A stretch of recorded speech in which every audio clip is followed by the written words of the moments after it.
ما ننسخ من آية أو ننسها نأتي بخير منها أو مثلها ألم تعلم أن الله على كل شيء قدير ألم تعلم أن الله له ملك السماوات والأرض وما لكم من دون الله من ولي ولا نصير صدق اللہ العظیم۔ ان آیات مبارکہ کا ترجمہ اگرچہ ہم کر چکے ہیں، لیکن اس کا جو اصل مفہوم ہے اور اس کا پس منظر ہے اس کو سمجھنا ضروری ہے۔ آپ کو معلوم ہے کہ اللہ کا دین آدم سے لے کر این دم تک ایک ہی ہے۔ نوح کا دین، موسیٰ کا دین، عیسیٰ کا دین، محمد کا دین صلی اللہ علیہ وسلم علیہ الصلوۃ والسلام، دین ایک ہی ہے۔ شریعتوں میں فرق رہا ہے، اور یہ فرق جو رہا ہے اس کا اصل سبب یہ ہے کہ نوع انسانی مختلف اعتبارات سے ارتقاء کی مراحل طے کر رہی تھی۔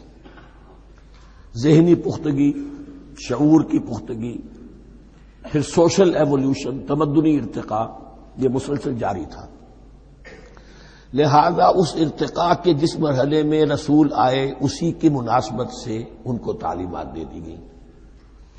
ان میں وہ حصے بھی تھے کہ جو ایٹرنل ہیں، جو ہمیشہ رہیں گے، اور ایسے بھی تھے کہ جو اس زمانے کی مناسبت سے تھے۔ اب جب اگلا رسول آئے گا تو ظاہر بات ہے کہ ان میں سے کچھ چیزوں میں تغیر و تبدل ہو جائے گا، کچھ چیزیں نئی آ جائیں گی، کچھ پرانی ساقط ہو جائیں گی۔ یہ پرانی چیزوں کا ساقط ہونا یہ کہلاتا ہے ناسخ ہونا، ناسخ و منسوخ کا مسئلہ، کہ وہ حکم منسوخ ہو گیا اور اس کی جگہ پر کوئی اور حکم آ گیا ہے۔ یا تو اللہ تعالیٰ تعین کے ساتھ منسوخ فرماتے ہیں، یا یہ کہ اس شے کو سرے سے لوگوں کے ذہنوں سے زائل کر دیتے ہیں۔ اعتراض یہ کر رہے تھے یہودی کہ اگر تو یہ دین وہی ہے جو موسیٰ کا تھا تو ظاہر بات ہے کہ پھر شریعت پوری وہی ہونی چاہیے۔ اس کے اعتراض کا جواب ہے جو یہاں دیا جا رہا ہے، اور یہی مسئلہ پھر قرآن میں بھی ہے۔ قرآن کی بھی تدریج کے ساتھ شریعت کی تکمیل ہوئی ہے۔ جیسا کہ میں نے پہلے عرض کیا تھا، شریعت کا بلو پرنٹ آپ کو سورہ بقرہ میں مل جائے گا آگے چل کر، لیکن شریعت کی تکمیل ہوئی ہے سورہ مائدہ میں۔ یہ جو تقریباً 5-6 سال کا وقفہ ہے، اس میں کچھ احکام شروع میں دیے گئے، پھر ان میں رد و بدل کر کے، اور پھر آخر میں الیوم اکملت لکم دینکم واتممت علیکم نعمتی ورضیت لکم الاسلام دینا۔ تو یہ ناسخ و منسوخ کا مسئلہ صرف سابقہ شریعتوں اور شریعت محمدی میں نہیں ہے صلی اللہ علیہ وسلم، بلکہ خود شریعت محمدی میں بھی زمانی اعتبار سے ارتقاء ہوا ہے کہ پہلے شراب کے بارے میں حکم دیا گیا کہ اس کی مضرت زیادہ ہے، گناہ کا پہلو زیادہ ہے، کچھ فائدے بھی ہیں بس۔ اس کے بعد آیا اگر شراب کے نشے میں ہو تو نماز مت پڑھو، نماز کے قریب مت جاؤ۔ سورہ مائدہ میں آخری حکم آ گیا، حل انتم منتہون، اب باز آتے ہو کہ نہیں آتے، حرام کر دیا گیا۔ تو یہ تدریجاً ہوا ہے۔ تو ناسخ و منسوخ قرآن میں بھی ہے، اور ناسخ و منسوخ قرآن اور تورات کے مابین بھی ہے۔ تو ہم نہیں منسوخ کرتے کوئی آیت یا بھلوا دیتے ہیں اس کو، نأتی بخیر منہا، ہم اس سے بھی بہتر لے آتے ہیں، او مثلہا، یا اس جیسی ہی۔ الم تعلم ان اللہ علی کل شیء قدیر، اب یہ کہ یہ تو اللہ کی اتھارٹی ہے، مالک الملک وہ ہے، دین اس کا ہے، اس میں وہ جس طریقے سے چاہے کسی چیز کے اندر تبدیلی پیدا کر دے۔ الم تعلم ان اللہ لہ ملک السماوات والارض ما لکم من دون اللہ من ولی ولا نصیر ام تريدون ان تسألوا رسولکم کما سئل موسیٰ من قبل، کیا تم یہ چاہتے ہو کہ سوال کرو یا مطالبہ کرو اپنے رسول سے بھی اسی طرح کے جس طرح کی باتیں کی گئی تھی موسیٰ سے پہلے؟ مثلا ہم دیکھ چکے ہیں کہ ان سے کہا گیا کہ ہم نہیں مانیں گے جب تک کہ اللہ کو دیکھ نہ لے عیاناً، یا اسی طرح کے اور مطالبے جو حضرت موسیٰ علیہ السلام سے کیے جاتے تھے۔ یہاں مسلمانوں کو سکھایا جا رہا ہے کہ اس روش سے باز آؤ، ایسی بات تمہارے اندر پیدا نہیں ہونی چاہیے۔ وَمَن يَتَبَدَّلِ الْكُفْرَ بِالْإِيمَانِ فَقَدْ ضَلَّ سَوَاءَ السَّبِيلِ، ظاہر بات ہے ایسی حرکتیں بھی اب مسلمانوں میں سے بھی جو منافقین ان میں شامل تھے وہی کر رہے ہوں گے۔ اس لیے فرمایا کہ جو کوئی ایمان کو ہاتھ سے دے کر کفر کو لے لے گا، یعنی منافق چونکہ دو طرفہ ہوتا ہے، اب اس کا بھی امکان ہوتا ہے کہ یکسو ہو جائے کفر کی طرف، اور اس کا بھی امکان ہوتا ہے کہ بالآخر یکسو ہو جائے ایمان کی طرف۔ مذبذبین بین ذالک کی کیفیت میں جو مبتلا ہے، اس کے دو یہ امکانات ہیں۔ تو جو کفر کی طرف جا کر مستقل طور پر راغب ہو گیا اس کا ذکر ہے، ومن يتبدل الكفر بالایمان فقد ضل سواء السبیل، تو وہ تو سیدھی راہ سے بھٹک گیا۔ ود کثیر من اہل الکتاب لو یردونکم من بعد ایمانکم کفارا، اہل کتاب میں سے بہت سے لوگ ہیں جو چاہتے ہیں کہ کسی طرح لوٹا کر لے جائیں تمہیں تمہارے ایمان کے بعد، پھر کفار بنا دیں۔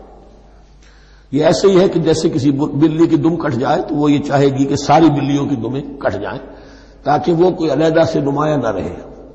تو وہ چاہتے تھے کہ یہ چیزیں جو ہیں ان کو واپس لے آیا جائے، اہل ایمان کو بھی کفر میں لے آیا جائے، حسدا من عند انفسہم، اور یہ ان کا طرز عمل ان کے حسد کی وجہ سے کہ کیوں یہ نعمت جو ہے ان کو دے دی گئی۔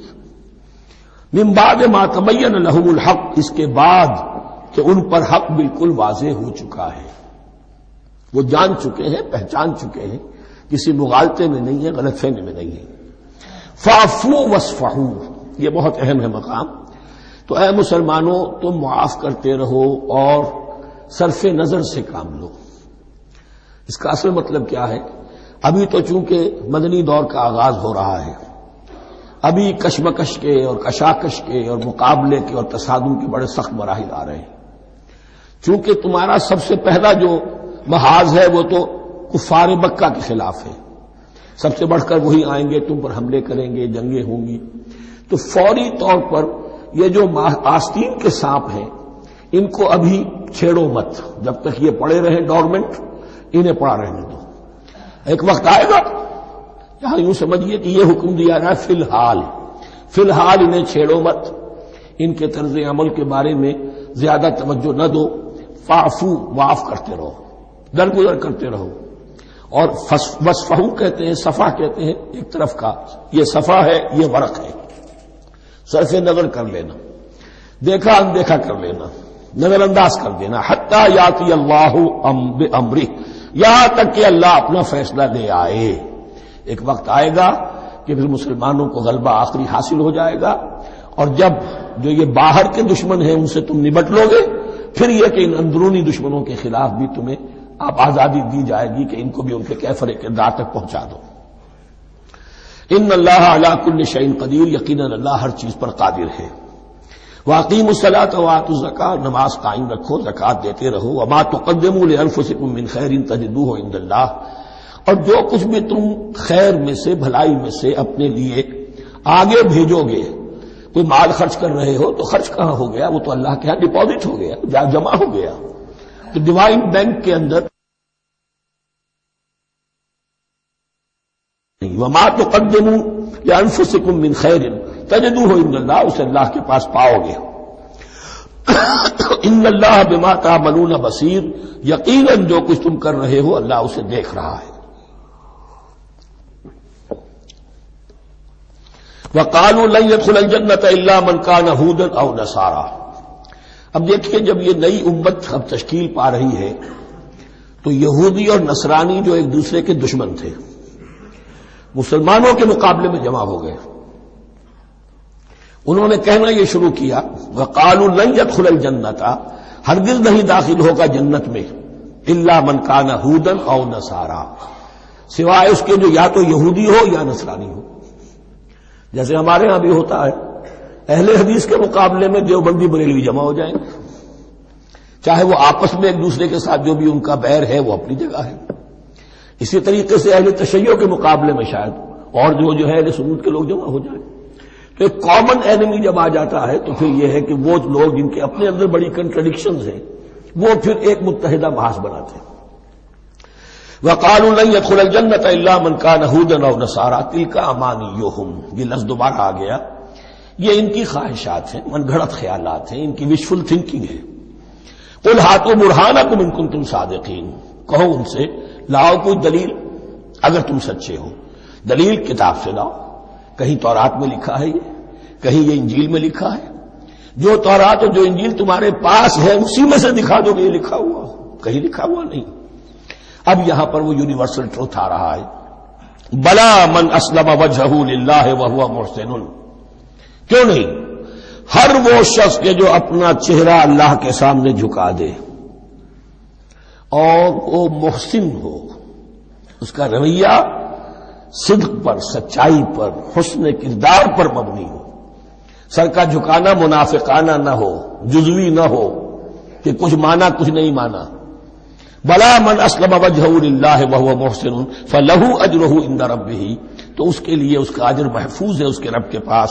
فلا خوف علیہم ولا هم يحزنون، نہ ان پر کوئی خوف ہوگا اور نہ ہی وہ حزن سے دوچار ہوں گے. یہ دوسری آیت ہے کہ جس سے کچھ لوگوں نے استدلال کیا ہے کہ ایمان بالرسالت ضروری نہیں ہے. اب دیکھیے اس کا جواب وہی ہوگا. نمبر ایک تو یہ، ہر جگہ پر ساری چیزیں بیان نہیں کی جایا کرتی. کوئی چیز کہیں بیان کی گئی، کوئی کہیں بیان کی گئی ہے. کتاب کو لینا ہے تو پوری کو پوری ایک کتاب کی حیثیت سے. دوسرا یہ کہ یہ سارا سلسلہ کرام جو ہے، جو دو بریکٹس کے مابین آ رہا ہے، اس میں پہلے سے ہے وَآمِنُوا بِمَا أَنزَلْتُ مُصَدِّقًا لِمَا مَعَكُمْ وَلَا تَكُونُوا أَوَّلَ كَافِرٍ بِهِ. تو وہ تو ضرب کھا رہی ہے اس پورے کے پورے مضامین کے سلسلے سے جو ان دو بریکٹوں کے درمیان آ رہا ہے. اب دیکھیے، ایک طرف تو ان کا کہنا یہ تھا کہ جنت میں داخل نہیں ہوگا مگر وہی جو یہودی ہو یا نصرانی ہو. اب عمل کیا ہے؟ وقالت اليهود ليست النصارى على شيء. یہودی کہتے ہیں نصارہ کی کوئی حیثیت نہیں، کوئی بنیاد نہیں، کوئی جڑ نہیں. وقالت النصارى ليست اليهود على شيء. اور نصارہ کہتے ہیں کہ یہود کی کوئی بنیاد نہیں، بے بنیاد لوگ ہیں، کوئی حقیقت ان کی حقانیت ہے ہی نہیں. وهم يتلون الكتاب. اور مزہ یہ ہے کہ دونوں ایک کتاب پڑھ رہے ہیں. اولڈ ٹیسٹمنٹ تو مشترک ہے یہودیوں میں اور عیسائیوں میں. یہ بہت اہم نکتہ ہے. اور جدید عیسائیت میں جو ایک بہت بڑی طاقت ابھر رہی ہے امریکہ میں، وہ ہے کہ جو یہ عیسائیت کو جیوڈائز کر رہی ہے. کیونکہ رومن کیتھولک مذہب جو تھا اس نے تو چونکہ گویا کہ سارا رشتہ توڑ لیا تھا بائبل سے، سارا اختیار پوپ کے ہاتھ میں آ گیا تھا. لیکن پروٹیسٹنٹس نے پھر بائبل کو قبول کیا. اب اس کی منطقی انتہا یہ کہ اولڈ ٹیسٹمنٹ کے اوپر بھی اب ان کی توجہ ہو رہی ہے کہ آخر یہ بھی تو ہم مانتے ہیں کہ ہماری کتاب ہے اور اس میں جو کچھ لکھا ہے اس کو نظر انداز کیسے کر سکتے ہیں. تو حال ہی میں ہم نے جو ایک سیمینار کیا تھا امریکہ میں، جس میں ایک یہودی عالم بھی آئے تھے، ایک عیسائی بھی آئے تھے، اور مسلمانوں کی طرف سے بھی ہمارے ایک ساتھی بلال کوشل نے بات کی تھی. تو وہاں ایک یہودی عالم نے کہا کہ اس وقت اسرائیل کو سب سے بڑی سپورٹ جو مل رہی ہے وہ ان عیسائیوں سے مل رہی ہے امریکہ میں سے، کہ جو اس وقت ایونجلسٹ کہلاتے ہیں وہاں پر، اور جو ایک بڑا فرقہ بن کر ابھر رہے ہیں. بہرحال یہ ان کا طرز عمل ہے. وَهُمْ يَتْلُونَ الْكِتَابَ. اور وہ دونوں کے دونوں کتاب کے پڑھنے والے ہیں. كَذَلِكَ قَالَ الَّذِينَ لَا يَعْلَمُونَ مِثْلَ قَوْلِهِمْ. اسی طرح کہا تھا ان لوگوں نے کہ جو کچھ بھی نہیں جانتے انہی کی سی بات کہی تھی، یعنی یہ اشارہ ہے مشرکین مکہ کی طرف. فاللہ یحکم بینہم یوم القیامت فیما کانوا فیہ یختلفون. تو اللہ تعالیٰ فیصلہ کر دے گا ان کے مابین قیامت کے دن ان تمام باتوں کا جن میں کہ یہ اختلاف کر رہے تھے. ومن اظلم ممن منع مساجد اللہ ان یذکر فیہا اسمہ وسعی فی خرابہا. اب دیکھیے یہاں جو بقیہ یہ آیات آ رہی ہیں، اگرچہ خطاب تو ہے وہ بریکٹس کے مابین، خطاب میں بنی اسرائیل، لیکن اب یہاں کچھ ریفرنسز اہل مکہ کی طرف شروع ہو گئے ہیں. اور اس کے بعد سے حضرت ابراہیم کا تذکرہ آئے گا، پھر تحویل قبلہ کا ذکر آئے گا. تحویل قبلہ میں ظاہر بات ہے کہ وہ قبلہ جو ہے وہ مشرکین مکہ کے قبضے میں تھا اس وقت. اس حوالے سے ریلیونٹ کچھ مضامین جو ہیں اس کی تمہید باندھی جا رہی ہے. یہ ساری تمہید ہے جو آگے آنے والا مضمون ہے تحویل قبلہ، جو علامت تھی اس بات کی کہ اب وہ سابقہ امت مسلمہ معزول کر دی گئی اور نئی امت محمد صلی اللہ علیہ وسلم اس مقام پر نصب کر دی گئی، انسٹال کر دی گئی. اس کے حوالے سے جو مسئلے اٹھیں گے اسی لیے قال الذین لا یعلمون مثل قولہم، میں نے عرض کیا کہ یہ مشرکین مکہ کی طرف اشارہ ہے. ومن اظلم ممن منع مساجد اللہ یذکر فیہا اسمہ. اس سے بڑھ کر ظالم کون ہوگا جو اللہ تعالی کی مسجدوں سے لوگوں کو روکے کہ وہ اس میں اس کا نام لے سکے. چونکہ مشرکین مکہ نے مسلمانوں کو محروم کر دیا تھا حرم سے، اب وہاں جانے کی ان کو اجازت نہیں تھی. سن 6 میں حضور گئے بھی ہیں، تب بھی یہ کہ صلح حدیبیہ ہو گئی، واپس آنا پڑا، عمرہ کرنے کی اجازت نہیں ملی. سن 7 میں پھر ہوا ہے. تو یہ 7 برس بہت شاہ گزرے ہیں محمد الرسول اللہ صلی اللہ علیہ وسلم اور اہل ایمان پر. اب یہاں ذکر ہو رہا ہے ان کا قریش کا. وَمَنْ أَظْلَمُ مِمَّنْ مَنَعَ مَسَاجِدَ اللَّهِ أَن يُذْكَرَ فِيهَا اسْمُهُ وَسَعَىٰ فِي خَرَابِهَا. اور وہ اس کی تخریب میں لگے ہوئے ہیں. یہ خراب تخریب سے اسی سے بنا ہے. یہ تخریب دو طرح کی ہوتی ہے. ایک ظاہری تخریب ہوتی ہے کسی مسجد کو گرا دینا, اور ایک ظاہری نہیں باطنی معنوی ہوتی ہے. وہ جو تخریب ہے وہ یہ ہے کہ توحید کی بجائے اسے شرک کا اڈا بنا دیا ہے. وہ تو دنیا کے بت قدوں میں پہلا وہ گھر خدا کا, ہم اس کے پاسباں ہیں, وہ پاسباں ہمارا. 360 بت رکھ دیے گئے اس گھر میں لا کر, جو ابراہیم نے تعبیر کیا تھا توحید خالص کے لیے. وسعیٰ فی خرابہا, یہ لفظ ذرا نوٹ کر لیجئے, یہ ایک حدیث میں بھی آیا ہے, بڑی دلدوز حدیث ہے, اور میں چاہتا ہوں کہ آپ اسے ذہن میں رکھیں. حضور نے فرمایا یوشک ان یاتی علی الناس زمان, اندیشہ ہے کہ لوگوں پر یعنی میری امت پر ایک زمانہ ایسا بھی آ جائے گا. اب گنتے جائیے.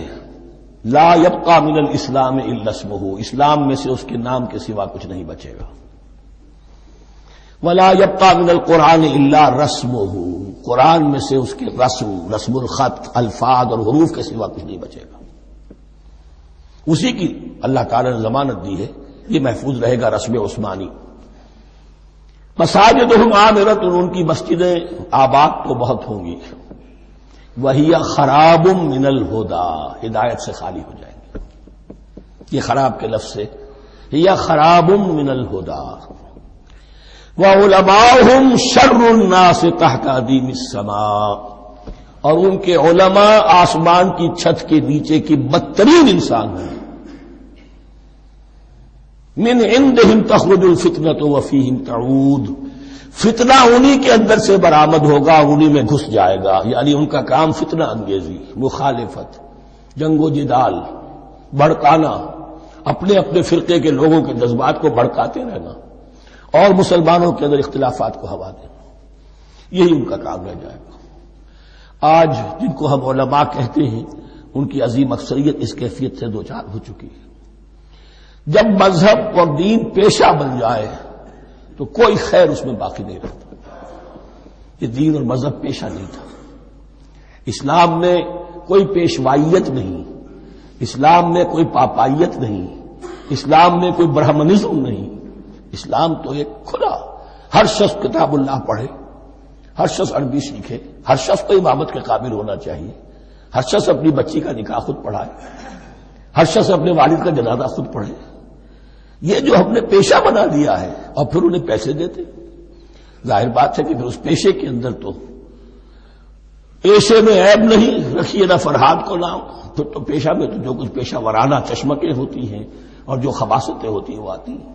لیکن ساتھ ہی یہ بات واضح رہے کہ علماء حق سے دنیا خالی نہیں ہوگی.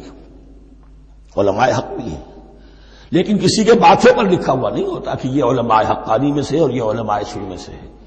باقی یہ صحیح بات ہے کہ اکثریت ادھر جا چکی ہے, ورنہ امت کا بیڑا غرق نہ ہوتا. سیدھی بات, جو بیڑا غرق ہوا ہے تو آخر کوئی سبب ہے. اولئک ما کان لہم ان یدخلوها الا خائفین, ایسے لوگوں کو تو سوائے اس کے ان کا کوئی مقام نہیں ہے کہ انہیں داخل ہونے کی بھی اجازت نہیں ہونی چاہیے اس میں, یعنی اللہ کی مسجدوں میں, مگر خوف زدہ ہو کر, ڈر کر. لہم فی الدنیا خزی, ان کے لیے دنیا میں بھی رسوائی اور ذلت ہے. لہم فی الآخرۃ عذاب عظیم, اور آخرت میں ان کے لیے عذاب عظیم ہے.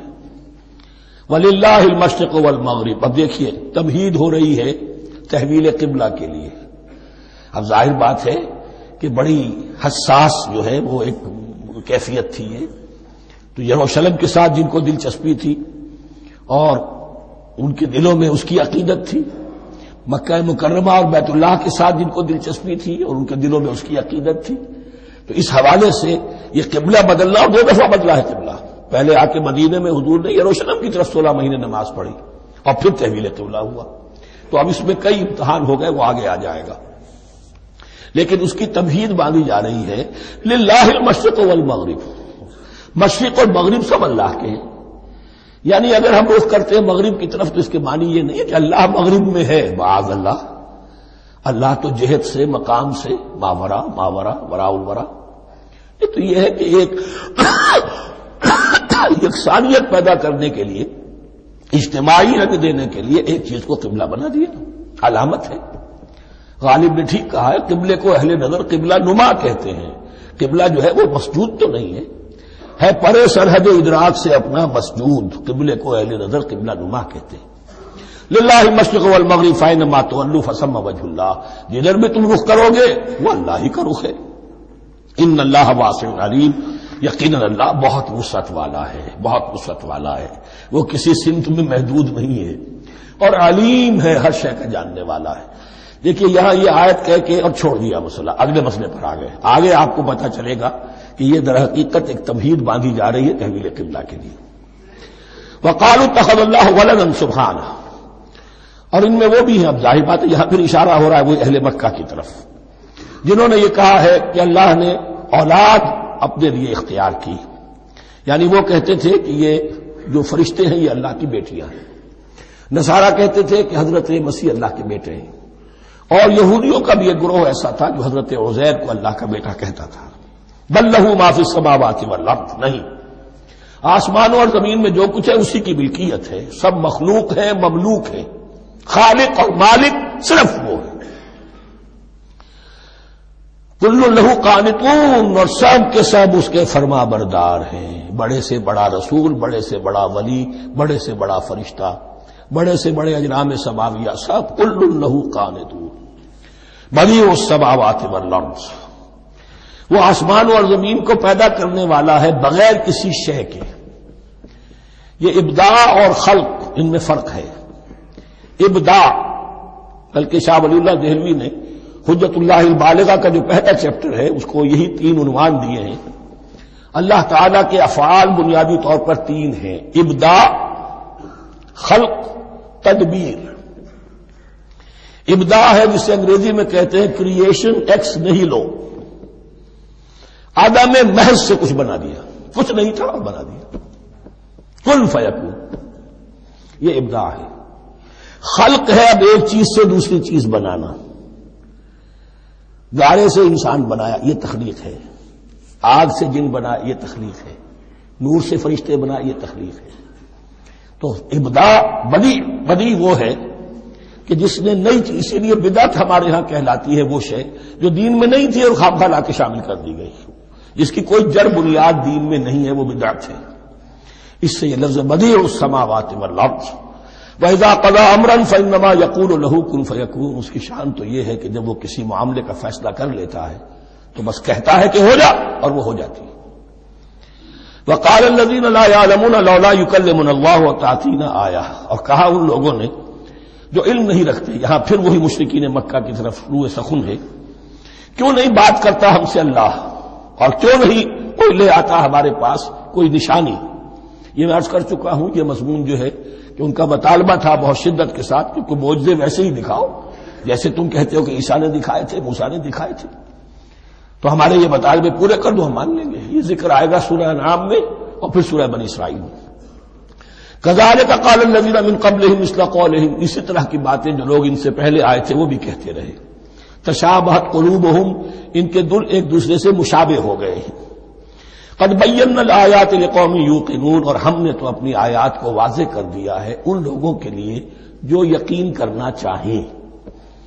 انا ارسلناک بالحق بشیرا ونذیرا، اے نبی ہم نے آپ کو بھیجا ہے حق کے ساتھ بشیر اور نذیر بنا کر۔ بنیادی حیثیت آپ کی یہ ہے کہ آپ اہل حق کو بشارت دیں، فراح و ریحان و جنت نعیم، فسلام لک من اصحاب الیمین، یہ بشارت دیجیے۔ اور جو غلط راستے پر جائیں، کفر کریں، منافقت میں مبتلا ہوں، ملحد ہوں اور بدعملی کریں، ان کو آپ خبردار کر دیجئے کہ جہنم ان کے لیے تیار کر دی گئی ہے۔ آپ کا کام دعوت ہے، ابلاغ ہے، تبلیغ ہے، نصیحت ہے۔ وَلَا تُسْأَلُ عَنْ أَصْحَابِ الْجَحِيمِ، آپ سے سوال نہیں کیا جائے گا جہنمیوں کے بارے میں کہ محمد یہ کیوں جہنم میں پہنچ گئے، ہم نے تمہیں بھیجا تھا، تمہارے ہوتے ہوئے یہ جہنمی کیوں ہو گئے؟ نہیں، یہ آپ کی ذمہ داری نہیں ہے۔ کون جنت میں جانا چاہتا ہے، کون جہنم میں جانا چاہتا ہے، یہ آدمی کا اپنا فیصلہ ہے۔ آپ کا کام ہے کہ حق کو واضح کر دیں، ہاں وضاحت میں کمی نہ رہ جائے، حق واضح ہو جائے، کوئی اشتباہ نہ ہو، بالکل مبرہن ہو جائے، واضح ہو جائے، بس یہ ذمہ داری آپ کی ہے، اس سے زیادہ نہیں۔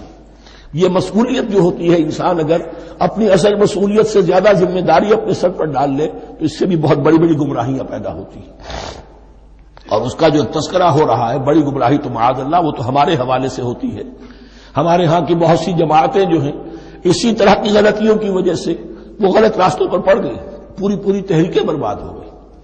لیکن یہاں بھی حضور کا معاملہ کیا ہو رہا تھا کہ حضور چاہتے تھے کہ کسی طرح یہ علماء یہود ایمان لے آئے.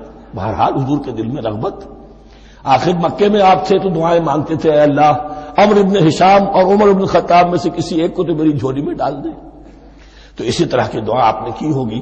فرمایا وَلَن تَرْضَىٰ عَنكَ الْيَهُودُ وَلَا النَّصَارَىٰ حَتَّىٰ تَتَّبِعَ مِلَّتَهُمْ. اے نبی کسی مغالطے میں نہ رہیے، ہرگز راضی نہیں ہوں گے آپ سے نہ یہ یہودی اور نہ نصرانی جب تک کہ آپ پیروی نہ کریں ان کی ملت کی. لہذا امید منقطع کر لیجیے،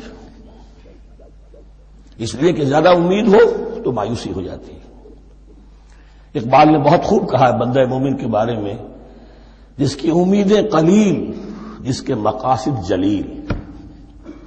مقصد اونچا لیکن امید قلیل رکھیے. اللہ چاہے گا تو ہو جائے گا، نہیں چاہے گا تو میرا کام تو اپنی حد تک اپنا فرض ادا کر دینا ہے. اس سے زیادہ کی جو ہے خواہش اپنے دل میں پالیں گے، کسی اجرت پسندی میں گرفتار ہو جائیں گے، کہیں دائیں بائیں ہک اور کرک کے ذریعے سے کہیں پہنچنے کی کوشش کریں گے اور اپنے آپ کو بھی برباد کر دیں گے. لن ترضى عنك اليهود ولا النصارى حتى تتبع ملتهم قل ان هدى الله هو الهدى. کہہ دیجئے دیکھو ہدایت تو ہے اللہ کی ہدایت. ولئن اتبعت اهواءهم، اور نبی آپ بھی کان کھول کر سن لیں، اگر آپ نے ان کی خواہشات کی پیروی کی، یہاں ہم جوڑ دیں گے الفاظ بالفرض بفرض محال. اگر آپ نے ان کی خواہشات کی پیروی کی کہ کچھ چلو لے دو کر معاملہ کر لو، کچھ ان کی بات مانو، کچھ اپنی بات منوا لو. یہ مکے میں بھی قریش کی طرف سے بھی آیا تھا کہ کچھ اپنی بات منوا لیجیے، کچھ ہماری بات کمپرومائز کیجیے. اب ظاہر بات ہے کہ یہاں اب یہود کے ساتھ یہی معاملہ ہے. وَلَئِنِ اتَّبَعْتَ أَهْوَاءَهُمْ بَعْدَ الَّذِي جَاءَكَ مِنَ الْعِلْمِ مَا لَكَ مِنَ اللَّهِ مِنْ وَلِيٍّ وَلَا نَصِيرٍ.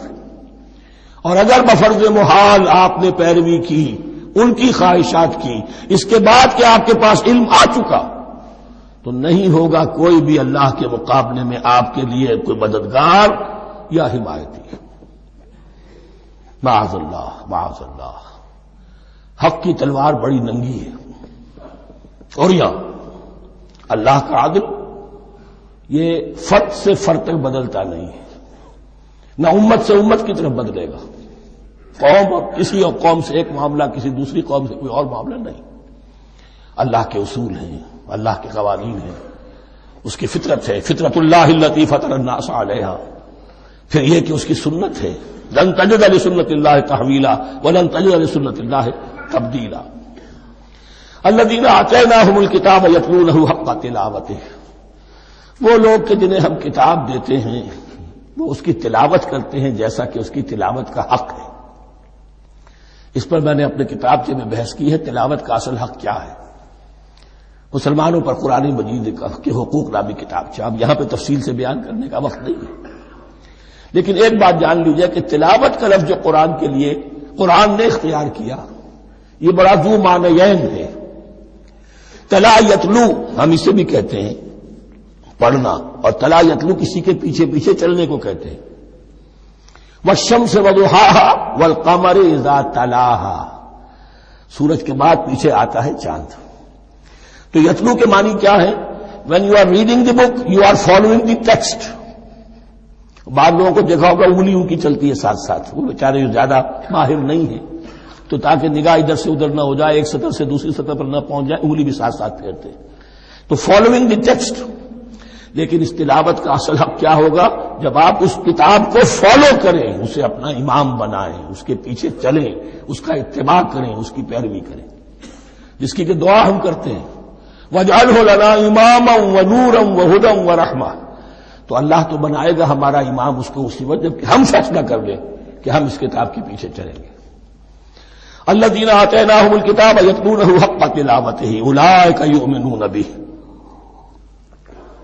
جو اللہ کی کتاب کی تلاوت کا حق ادا کرے اور اس کی پیروی بھی کرے، وہی ہیں جو اس پر ایمان رکھتے ہیں۔ جو نہ تلاوت کا حق رکھتے ہوں ادا کریں، نہ پیروی کریں، وہ دعویٰ کریں کہ ہمارا ایمان ہے تورات پر اور کتاب پر، تو یہ دعویٰ جو ہے جھوٹا دعویٰ ہے۔ میں وہ حدیث آپ کو سنا چکا ہوں، ما آمن بالقرآن من استحل محارمہ، جس شخص نے قرآن کی کسی حرام کردہ شے کو اپنے لیے حلال کر لیا، اس کا قرآن پر کوئی ایمان نہیں۔ ومن یکفر بہ فاولئک ھم الخاسرون، اور جو اس کا کفر کرے گا تو وہی لوگ ہیں خسارے میں رہنے والے۔ اب وہ بریکٹ بند ہو رہی ہے،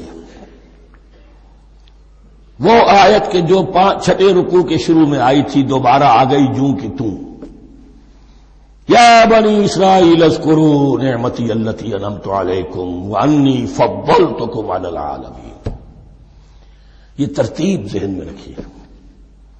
اور دوسری آیت بھی جو کہ صرف یہ ہے کہ ترتیب تھوڑی سی بدلی ہے، بریکٹ یوں بناتے ہو تو اس کی چونچ ادھر ہوتی ہے تو اس کی چونچ ادھر ہوتی ہے، تو اسی طریقے سے ذہن میں رکھیے کہ دوسری آیت کی ترتیب تھوڑی سی بدل دی درمیانی، اور وہ بھی درمیان میں چونچ والا معاملہ جو ہوتا ہے۔ واتقوا یوما لا تجزی نفس عن نفس شیئا، یہ تو جو کہ تو وہی ہے، ڈرو اس دن سے جس دن کوئی جان کسی دوسری جان کے کام نہ آ سکے گی۔ ولا يقبل منها عدل، وہاں کیا تھا ولا يقبل منها شفاعت، یہاں کیا آیا ولا يقبل منها عدل، نہ اس سے کوئی فدیہ قبول کیا جائے گا۔ ولا تنفعها شفاعت، یہ شفاعت بعد میں لے آئے، عدل پہلے لے آئے، وہاں شفاعت پہلے ہے عدل بعد میں، بس یہ تبدیلی ہے۔ ولا هم ينصرون، اور یہ پھر جو کا تو وہی جو پہلی آیت میں تھا، جو 6 رکوع کی دوسری آیت ختم ہوئی، نہیں انہیں کوئی مدد مل سکے گی۔ یہ جو حصہ تھا جو تقریباً 10 رکوعوں پر مشتمل تھا، سورہ بقرہ کے 18 رکوع کہ جن میں روح سخن ہے سابقہ امت مسلمہ کی طرف، 4 رکوع بڑے عموم کے حامل تھے، لیکن بین السطور وہاں بھی اشارے موجود تھے، روح سخن جو تھا وہ بنی اسرائیل کی طرف۔ 10 رکوعوں میں صراحت کے ساتھ ساری گفتگو انہی سے ہے، الا یہ کہ ایک جگہ مسلمانوں سے خطاب کر لیا، کچھ آخر میں اہل مکہ کا تذکرہ بھی ہو گیا۔ اب اس کے بعد ذکر شروع ہو رہا ہے حضرت ابراہیم علیہ السلام کا۔ وہ بات سمجھ لیجئے کہ کیا وجہ ہے اس کی۔ دیکھیے حضرت ابراہیم کی نسل کی یہ 2 شاخیں چلی، ویسے تو 3 ہیں، عام طور پر لوگوں کے علم میں ہے کہ 2 بیویاں تھیں، حضرت ہاجرہ سے حضرت اسماعیل پیدا ہوئے، بڑے تھے، حضرت سارہ سے حضرت اسحاق، ان کے بیٹے یعقوب، یعقوب کے 12 بیٹے بنی اسرائیل۔ حضرت اسماعیل کو حضرت ابراہیم نے آباد کیا خانہ کعبہ کے پاس لا کر، بواد غیر ذی زرع، تو وہاں یہ جو ایک نسل چلی۔ لیکن نبوت جو ہے حضرت ابراہیم کے بعد حضرت اسماعیل کو تو ملی، اس کے بعد مسلسل یوں سمجھیے کہ تقریباً 3000 کا فصل ہے سالوں کا کہ کوئی نبوت اس شاخ میں نہیں آئی۔ نبوت کا سلسلہ چلا دوسری شاخ میں، حضرت یعقوب، حضرت اسحاق، حضرت یعقوب، حضرت یوسف، چلتے جائیے، اور پھر حضرت موسیٰ اور عیسیٰ سے شروع ہو کر حضرت موسیٰ اور ہارون سے شروع ہو کر حضرت عیسیٰ اور یحییٰ تک 1400 برس مسلسل۔ اگرچہ تیسری شاخ بھی تھی، بنو قطورہ کہلاتے، تیسری اہلیہ آپ کی تھی قطورہ، بنی قطورہ میں سے ان کی اولاد بڑی کثیر تھی، ان میں سے ایک مدین تھے، مدین یا مدیان، ان میں حضرت شعیب کی بعثت ہوئی تھی۔ حضرت شعیب بھی حضرت ابراہیم کی نسل میں سے ہیں، لیکن بنی مدیان میں سے۔ بہرحال اب چونکہ حضور کی بعثت ہوئی بنی اسماعیل میں، ادھر بنی اسرائیل ہے، ان سے یہ خطاب ہو رہا ہے سابقہ امت مسلمہ، اور اب یہ امامت الناس منتقل ہونے والی ہے بنی اسرائیل سے بنی اسماعیل کو۔ تو اب اگر اس انتقال کے وقت نقل، اگر وہ جو کامن فیکٹر ہے اس کا تذکرہ کیا جائے تو بات آسان ہو جائے گی۔ ابراہیم ہی تو جد امجد ہے نا تمہارے، تم یعقوب کی اولاد ہو ٹھیک ہے، لیکن یعقوب کس کے بیٹے تھے؟ اسحاق کس کے بیٹے تھے؟ ابراہیم کے۔ تو یہ دوسری نسل میں تو ابراہیم ہی کی ہے۔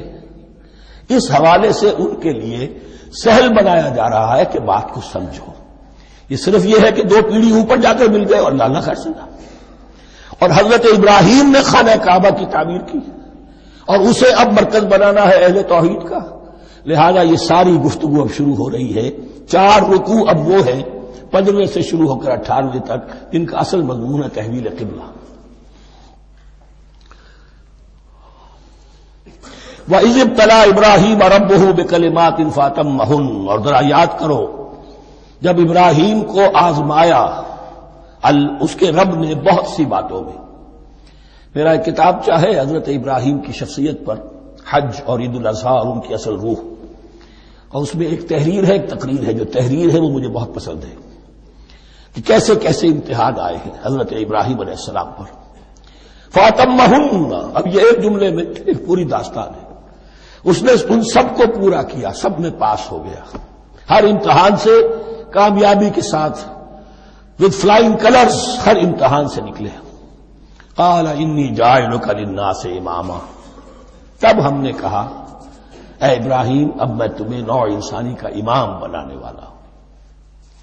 قال ومن ذریتی، انہوں نے کہا اور میری نسل کے بارے میں بھی یہ وعدہ ہے کہ نہیں؟ قال لا ینال عہد الظالمین، فرمایا میرا یہ عہد ظالموں سے متعلق نہیں ہوگا.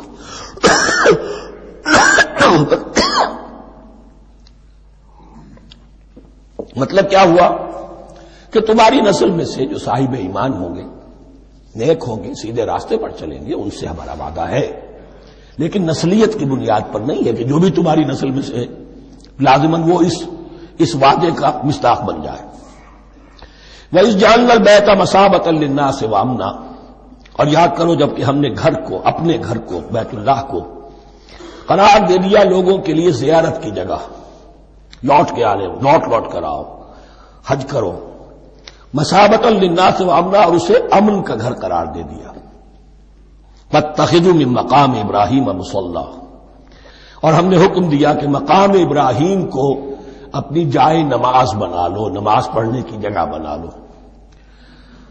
آج کل تو بعض علماء نے یہ کہا ہے کہ مقام ابراہیم سے مراد کوئی خاص پتھر نہیں ہے، بلکہ اصل میں وہ تو پوری جگہ جو تھی وہ مقام ابراہیم، حضرت ابراہیم وہاں آباد ہوئے تھے.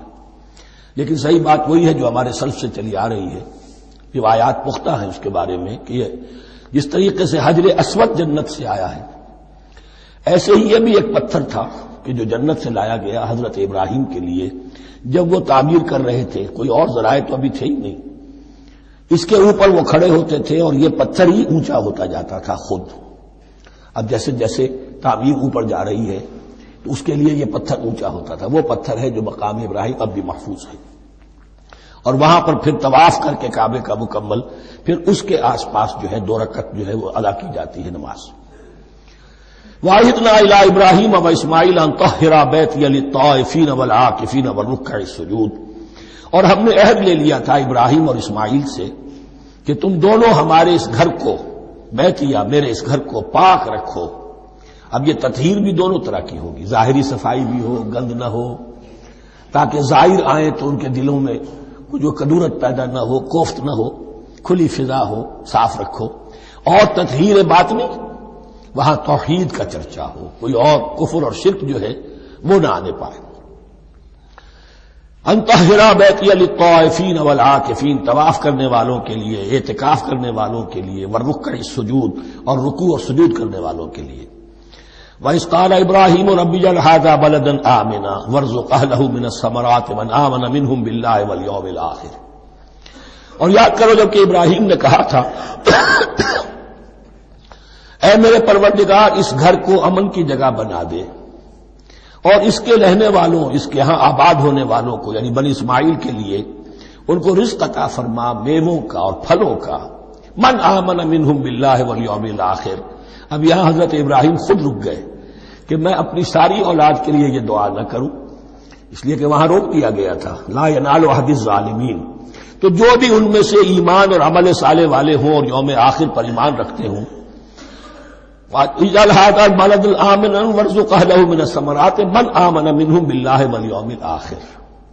اب یہاں دیکھیے اللہ تعالیٰ نے گویا کہ ہم کہیں گے ازرہ شفقت مسکراتے ہوئے گویا کہ فرمایا کہ ابراہیم قال ومن کفر، تمہاری اولاد میں سے جو کفر کرے گا فأمتعه قلیلا، اس کو بھی میں دنیا کا ساز و سامان تو دوں گا، امامت میں شامل نہیں کر سکتا، لیکن یہ کہ دنیاوی طور پر مال و متاع جو ہے وہ ان کو بھی میں دوں گا. ومن کفر فأمتعه قلیلا ثم اضطره الى عذاب النار، ہاں پھر اسے کشاں کشاں لے آؤں گا جہنم کے عذاب کی طرف، وبئس المصیر، اور وہ بہت ہی بری جگہ ہے لوٹنے کی۔ وَإِذْ يَرْفَعُ إِبْرَاهِيمُ الْقَوَاعِدَ مِنَ الْبَيْتِ وَإِسْمَاعِيلُ، اور یاد کرو جب کہ ابراہیم اٹھا رہے تھے ہمارے گھر کی بنیادوں کو، اور اسماعیل، باپ بیٹا دونوں لگے ہوئے تھے۔ یہاں لفظ جو قواعد آیا ہے اس کو نوٹ کیجئے، قواعد قاعدے کی جمع ہے اور یہ بنیادوں کو کہا جاتا ہے، اور اس میں اشارہ ہے حضرت ابراہیم اصل معمار اور بانی نہیں ہے کعبے کے، کعبہ بنایا ہے حضرت آدم نے۔ ان اول بیت وضع للناس للذی بمکہ، پہلا گھر۔ اب کیسے ممکن تھا حضرت آدم علیہ السلام کے زمانے سے لے کر اور حضرت ابراہیم تک کم و بیش جو ہے 4000 برس ہے، عام اندازہ جو ہے تورات کا اگر آپ لگائیں تو کوئی مسجد نہیں بنی ہوگی کیا؟ یہ پہلا گھر ہے، پہلا وہ گھر خدا کا۔ تو اس کی بنیادیں رہ گئی تھیں، باقی وہ امتداد زمانہ سے، اور چونکہ یہ سیلاب کا راستہ تھا، سیلاب کی وجہ سے وہ سب جو ہے دیواریں بہہ گئی تھی، صرف بنیادیں تھیں۔ ان بنیادوں کو پھر وَإِذْ بَوَّأْنَا لِإِبْرَاهِيمَ مَكَانَ الْبَيْتِ، یہ سورہ حج میں جا کر مضمون تفصیل سے آئے گا۔ اب میں آئے گا کہتا ہوں، آ چکا ہے حقیقت کے اعتبار سے، اس لیے کہ یہ ساری مکی صورتیں ہیں جو نازل ہو چکی ہیں سورہ بقرہ سے بہت پہلے۔ تو جب وہ ان بنیادوں کو اٹھا رہے تھے تو دعائیں مانگ رہے تھے، ربنا تقبل منا انک انت السمیع العلیم، اے رب ہماری اس کوشش کو، ہماری اس مشقت کو، محنت کو قبول فرما۔ باہر گھر بنا رہے ہیں، پتھر اٹھا اٹھا کر لا رہے ہیں، حضرت اسماعیل کی عمر اس وقت لگ بھگ 13 برس ہے، ہاتھ بٹا رہے ہیں۔ ربنا تقبل منا انک انت السمیع العلیم، اے رب ہماری اس کوشش کو شرف قبول عطا فرما، یقیناً تو سب کچھ سننے والا اور جاننے والا ہے۔ ربنا وجعلنا مسلمین لک، اور اے رب ہمیں اپنا فرما بردار بنائے رکھ۔ نوٹ کیجئے ابراہیم کہہ رہے ہیں، تو میں اور آپ اگر مطمئن ہو جائیں کہ میری موت لازماً حق پر ہوگی تو بہت بڑا دھوکہ ہے۔ ڈرتے رہنا چاہیے، اللہ کی پناہ طلب کرتے رہنا چاہیے۔ ربنا وجعلنا مسلمین لک، اے اللہ ہم دونوں کو اپنا فرما بردار بنائے رکھ، ومن ذریتنا امۃ مسلمۃ لک، اور ہم دونوں کی نسل میں سے اٹھائیو برپا کی جو ایک امت جو تیری فرما بردار امت ہو۔ وارنا مناسکنا، اور اے پروردگار تیرا گھر تو ہم نے یہ بنا دیا، اب اس کے جو رسومات ہیں وہ ہمیں سکھا، جو مناسک حج ہیں۔ ارنا مناسک، اب کیسے حج کریں، کیا آداب ہوں گے، طواف کیسے ہوگا، کیا کریں گے۔ وتب علینا، اور ہم پر اپنی شفقت کی نظر فرما، انک انت التواب الرحیم، یقیناً تو ہی ہے بہت ہی زیادہ توبہ کا قبول فرمانے والا اور شفقت کے ساتھ رجوع کرنے والا اور رحم فرمانے والا۔ ربنا وابعث فیہم رسولا منہم،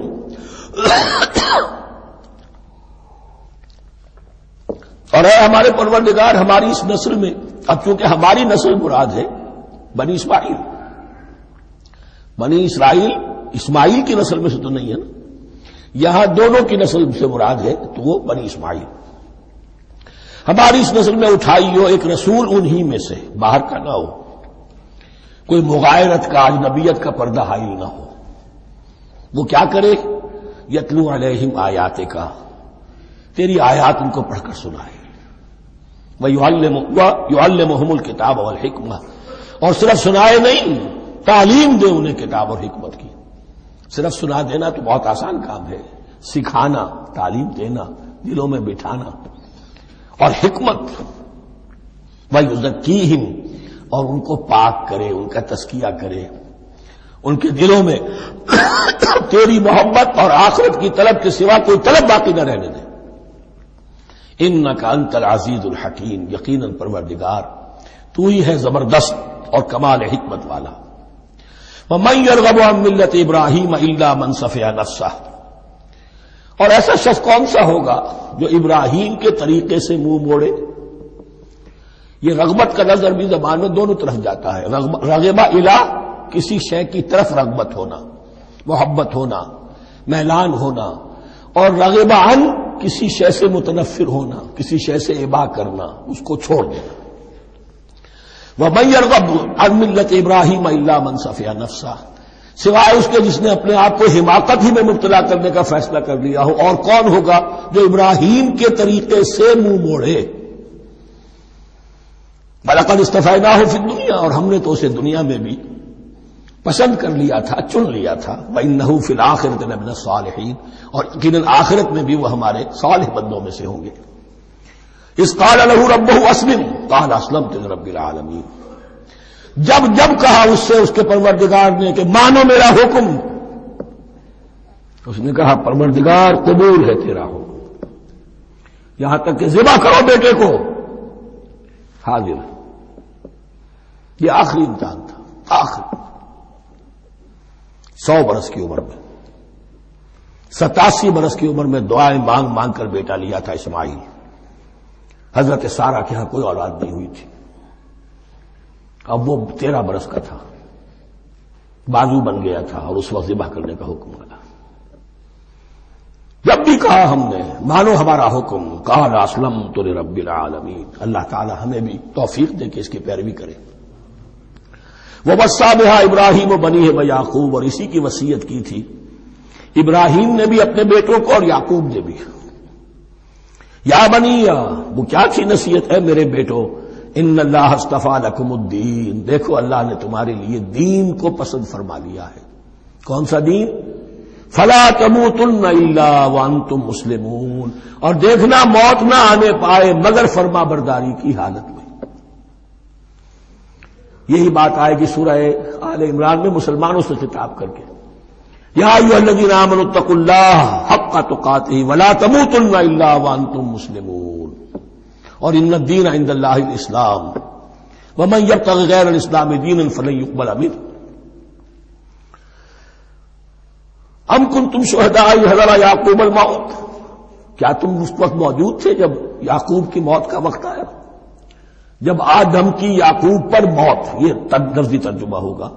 اذ حضر یعقوب الموت اذ قال لبنیہ ما تعبدون من بعدی، حضرت یعقوب نے اپنے سارے بیٹوں کو جمع کیا، 12 کے 12، اور مصر میں پہنچ چکے تھے یہ حضرت یوسف علیہ السلام کے ذریعے سے، جو سورہ یوسف میں ساری کہانی آئے گی.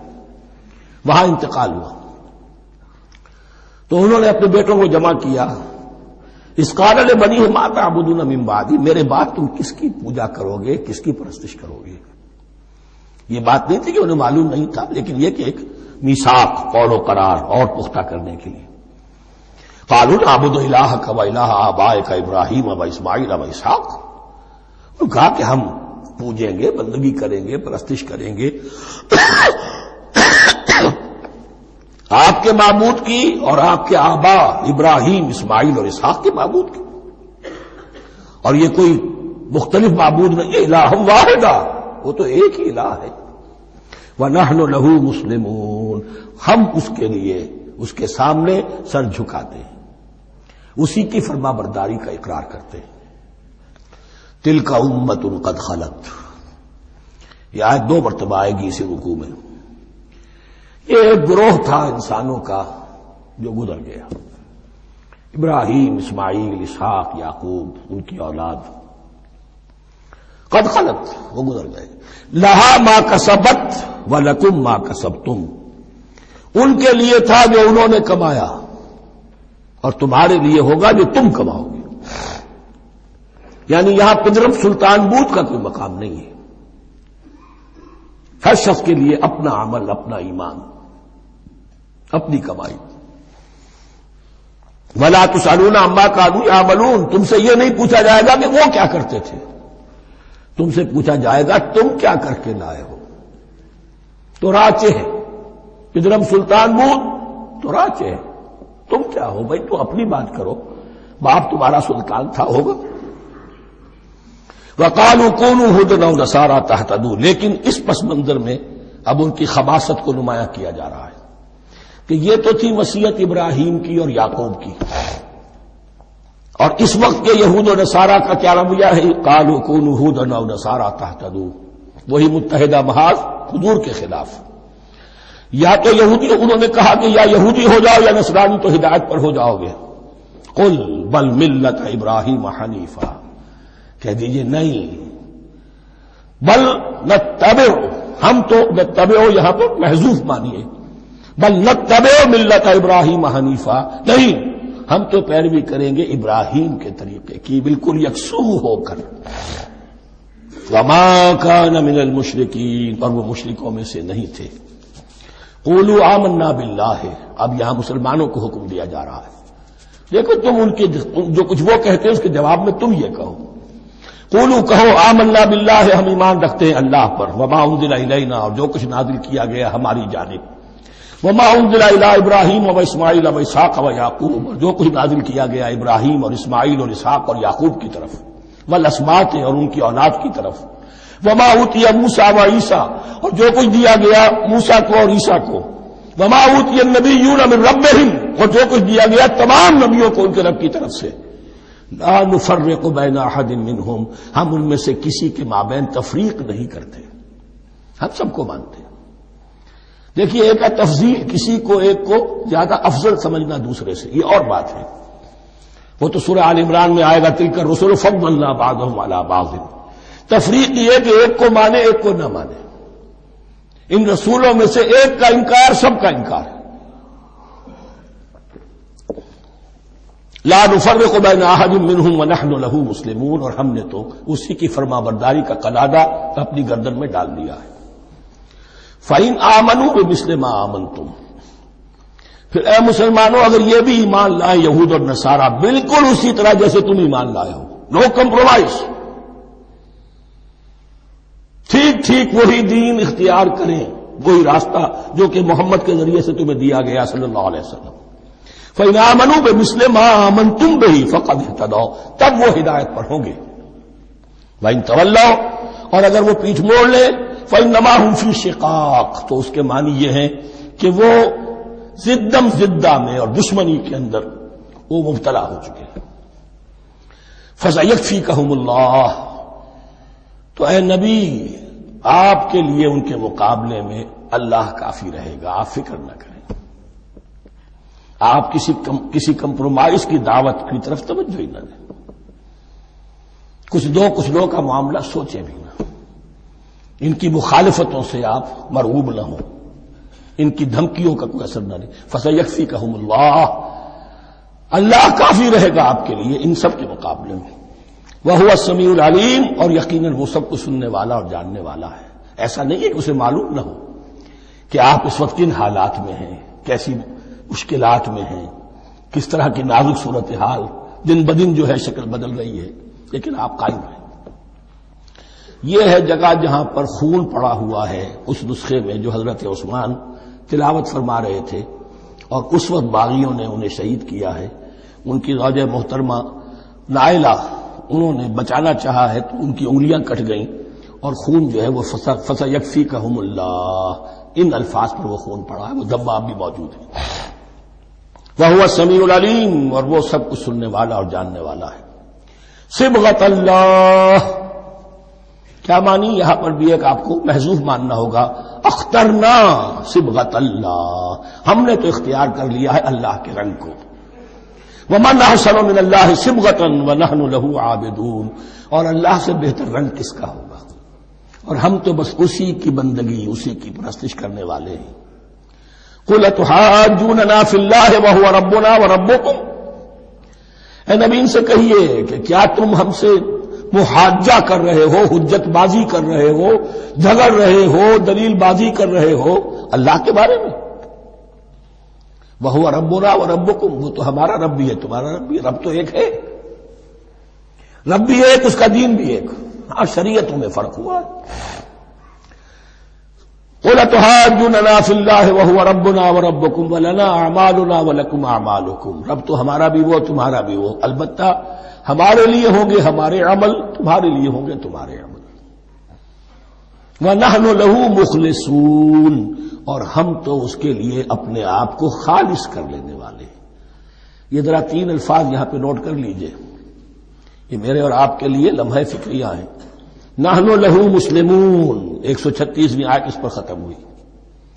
ہم اس کے سامنے سر تسلیم خم کرتے ہیں، ان میں سے تو ہم بھی شامل ہیں. نحن لہو عابدون، آیت نمبر 138. ہم اس کی بندگی کرنے والے ہیں، اسی کی بندگی کرنے والے ہیں. تو صرف اسلام نہیں، عبادت اور ٹوٹل عبادت، ٹوٹل بندگی، پوری زندگی میں اس کے ہر حکم کی پیروی اور اطاعت۔ اس سے آگے بات آئی وَنَحْنُ لَهُ مُخْلِصُونَ، یہ عبادت اخلاص کے ساتھ نہیں ہے تو منافقت ہے۔ اس عبادت سے کوئی دنیا کی منفعت پیش نظر نہ ہو، سوداگری نہیں، یہ عبادت خدا کی ہے۔ دنیا بنانا، دنیا کمانا، دین کو ذریعہ بنانا، اس سے بڑی اور اس سے گری ہوئی کوئی حرکت نہیں۔ اخلاص، حضور نے فرمایا من صلی یرائی فقط اشرکا ومن صام یرائی فقط اشرکا ومن تصدق یرائی فقط اشرکا، جس نے نماز پڑھی دکھاوے کے لیے اس نے شرک کیا، جس نے روزہ رکھا دکھاوے کے لیے اس نے شرک کیا، اور جس نے صدقہ خیرات دیا دکھاوے کے لیے اس نے شرک کیا۔ وَنَحْنُ لَهُ مُخْلِصُونَ، نَحْنُ لَهُ مُسْلِمُونَ، نَحْنُ لَهُ عَابِدُونَ، نَحْنُ لَهُ مُخْلِصُونَ۔ اللهم ربنا اجعلنا منهم، اللهم ربنا اجعلنا منهم۔ ام تقولون ان ابراہیم واسماعیل واسحاق ویعقوب والاسباط كانوا هودا او نصارا، کیا تمہارا کہنا یہ ہے کہ ابراہیم اور اسماعیل اور اسحاق اور یعقوب اور ان کی اولاد یہودی تھے یا نصرانی تھے؟ تم جو کہتے ہو کہ یا یہودی ہو جاؤ یا نصرانی تب ہدایت پاؤ گے، تو ابراہیم یہودی تھے یا نصرانی؟ اور اسحاق اور یعقوب اور یوسف اور موسیٰ اور عیسیٰ یہ کون تھے؟ یہی بات آج مسلمانوں کو سوچنی چاہیے۔ محمد الرسول اللہ اور ان کے اصحاب دیوبندی تھے یا بریلوی تھے یا اہل حدیث تھے یا شیعہ تھے یا سنی تھے؟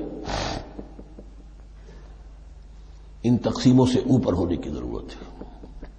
اللہ کے ساتھ اخلاص کا تقاضا یہ ہے، ٹھیک ہے ایک فقہی مسلک کے اعتبار سے ایک شخص کسی مسلک کی پیروی کر رہا ہے، لیکن اپنے آپ کو اس سے آئیڈینٹیفائی کرانا اور اس مسلک کو مقدم رکھنا دین پر، اور اس مسلک ہی کے لیے محنت اور مشقت اور بھاگ دوڑ تبلیغ ہو رہی ہے اسی کی، یہ چیز بالکل اس اصل حقیقت کے خلاف ہے کہ جو اللہ کے دین نے ہمیں سکھائی۔ ام تقولون ان ابراہیم واسماعیل واسحاق ویعقوب والاسباط كانوا هودا او نصارا قل انتم اعلم ام اللہ، کہیے ان سے کہ تم زیادہ جانتے ہو یا اللہ زیادہ جانتا ہے۔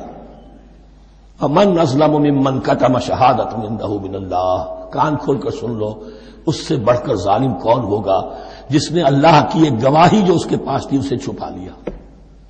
تمہارے پاس گواہیاں ہیں، علماء یہود جانتے تھے یہ اللہ کے رسول ہیں جن کے ہم منتظر تھے، اس گواہی کو چھپائے بیٹھے۔ ومن اظلم ممن كتم شہادۃ عنده من اللہ وما اللہ بغافل عما تعملون، اور اللہ ہرگز غافل نہیں ہے کہ اس سے جو تم کر رہے ہو۔ تلک امۃ قد خلت، یہ گروہ مقدس جماعت تھی یہ جس کے یہ گلے سرسبد تھے، یہ گزر گئے۔ لہا ما کسبت ولکم ما کسبتم، جو کمائی انہوں نے کی، جو عمل انہوں نے کمائے وہ ان کے لیے، تمہارے لیے نہیں۔ تمہارے لیے وہ ہوگا جو تم کماؤ گے۔ ولا تسألون عما كانوا يعملون، اور تم سے ان کے عمل کے بارے میں نہیں پوچھا جائے گا کہ انہوں نے کیا کیا، تم سے سوال یہ ہوگا کہ تم نے کیا کیا۔ بارک اللہ لی ولکم فی القرآن العظیم ونفعنی وإیاکم بالآیات والذکر الحکیم۔